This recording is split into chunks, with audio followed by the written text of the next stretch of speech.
So it is Saturday. We are starting off the day assembling IKEA furniture. Very exciting stuff. We are assembling a cabinet that is gonna go up against that wall behind me. I don't know how I feel about pushing furniture against the walls, but this room is fairly small, so there's not a lot of alternatives here.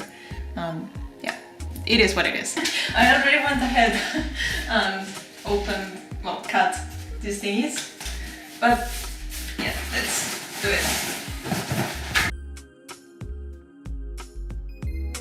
So, disclaimer, something happened.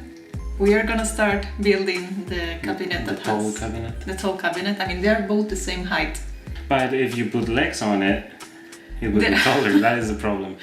So, my first mistake right off the bat is that I only ordered legs for half of the cabinets. So 4 legs. Yes, I needed 8 legs. I assumed that if I added legs to the order, it would be for the whole cabinet, but no, it's only 4 legs.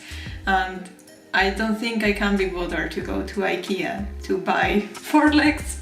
So we're gonna go ahead and, and just go with it. Hopefully it works.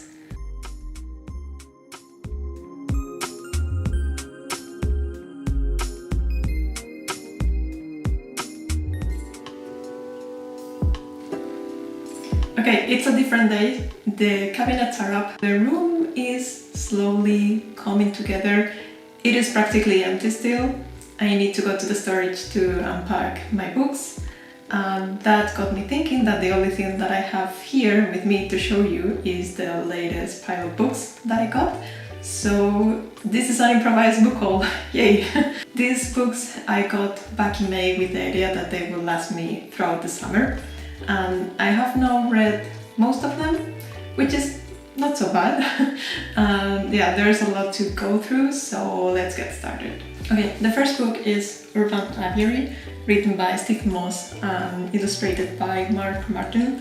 I got this book because I went through a bit of a watercolor phase last year, and I really loved Marc's style, and I wanted to study his style. I know that his wet-on-wet technique may look simple, but it is more difficult than it looks, being able to control the technique to get the results that you want. And about the book itself, well, it's a very beautiful book. It is a guide on urban birds, so all the species that you can find living in these urban landscapes and how well they have adapted to living in the city.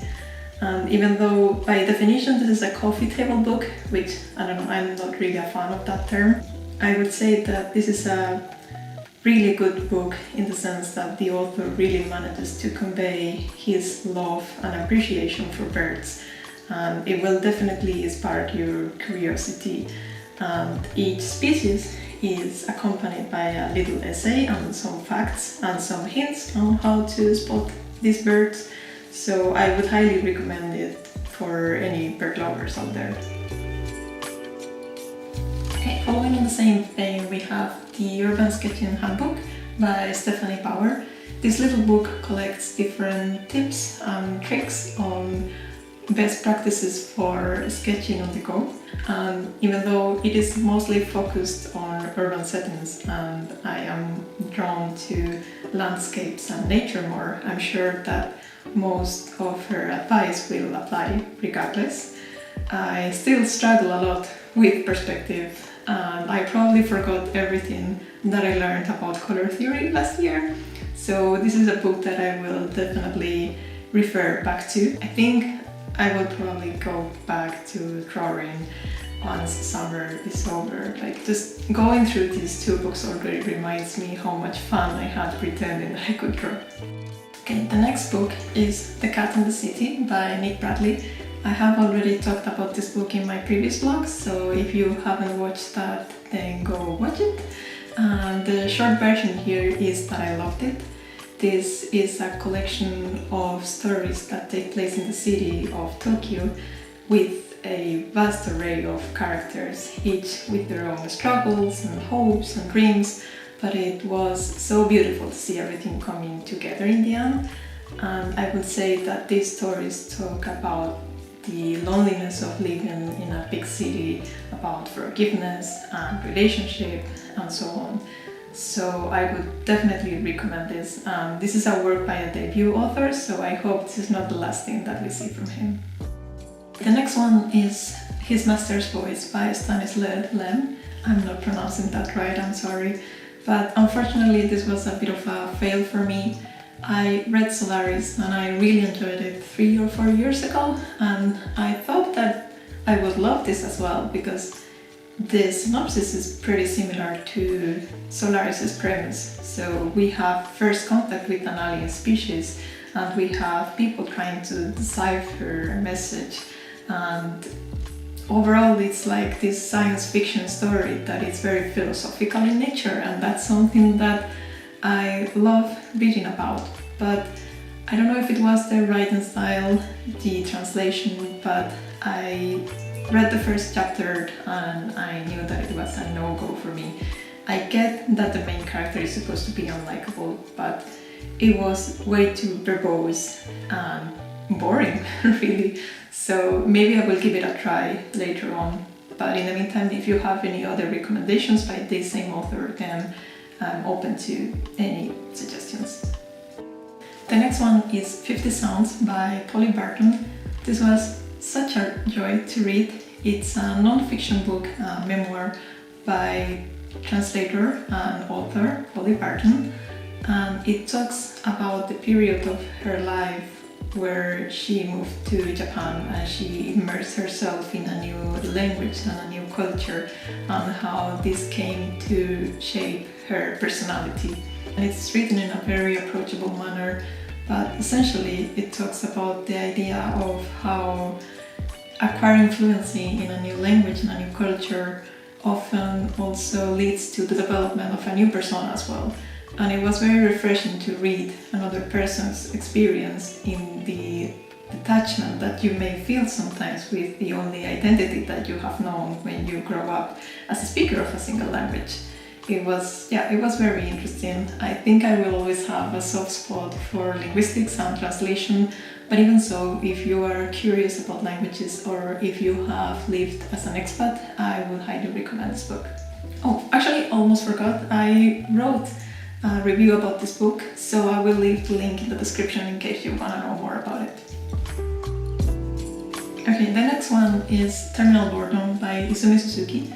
Again, I already talked about this book in my previous blog, but I will say that this is a collection of short sci-fi stories, and as an interesting side note, I now realize that 1 or 2 of these stories were translated by Barton, which is a funny coincidence. But anyway, these stories are all very dark and they have these overarching themes of isolation, apathy, and loneliness. Some of these stories do have an interesting premise and setting, but essentially they all left a really bad aftertaste for me, so I didn't really click with this book. Okay, now for something completely different. This is How They Live by Genzaburo Yoshino. This is a middle grade book, and I was curious about it because there is a new Ghibli movie in the works that is gonna be inspired by this book. And essentially it's a very wholesome, uplifting, coming-of-age story about this Japanese schoolboy. So you get to read about his experiences through life, and his perspective is interconnected with his uncle's teachings. And they touch on topics like regrets and what they teach you, how you should come up with the values that you should carry throughout life, what's your role in society, and so on. I would say that what I found most interesting as well was the essay that it's at the end of the book that offers some context on why the author wrote an ethics book for young readers. I'm very interested to see how this will translate to the screen. Okay, the next one is the Penguin Book of Norse Myths by Crossley-Holland. I got this book because I wanted to have a different take on Norse mythology after reading Neil Gaiman's Norse Myths. I haven't read this one yet. I've only gone through the introduction, which deals with the historical context of the stories, the setting of the stories, that is where the realms where they take place, and finally the approach that the author has decided to take in retelling these stories in an enhanced manner while remaining true to the originals. And finally, we have this beast of a book. It's Anna Karenina by Leo Tolstoy. This is the beautiful vintage Russian classics edition. I was at first a bit concerned about the font size, but it reads super comfortably, and it's also a floppy hardback, kind of floppy hardback, which I like. I don't know if there's a lot that I can say about this book that is not widely known, but I wanted to read Russian classics ever since I read A Swimming Upon in the Rain by George Saunders, which I cannot recommend highly enough. I know that this is probably gonna be a challenging read for many reasons, one of them being that it's probably gonna be hard to keep track of so many different characters. But yeah, I'm curious and I wanna give it a go. Some other people say that it's more approachable than it seems, so we'll see. I guess this is the end of this messy vlog. I hope that you enjoyed it. Please consider liking and subscribing for more content, and see you in the next one.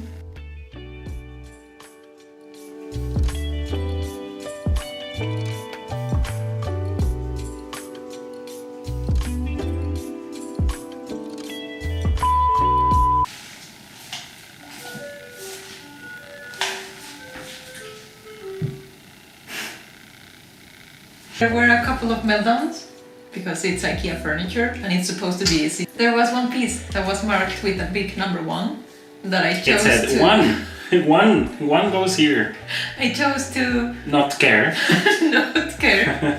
And then we had to disassemble the thing. And it was only 4 pieces, 4 main pieces. 1, 2, 3, 4. And these 2, top and bottom, were the ones that one of them has a 1. So you had 50% chance of getting it right. Just without even looking at the instructions. The odds were not in my favor. And then you did look at the instruction, you were like, well, it says 1 here, but I don't know why, so fuck it.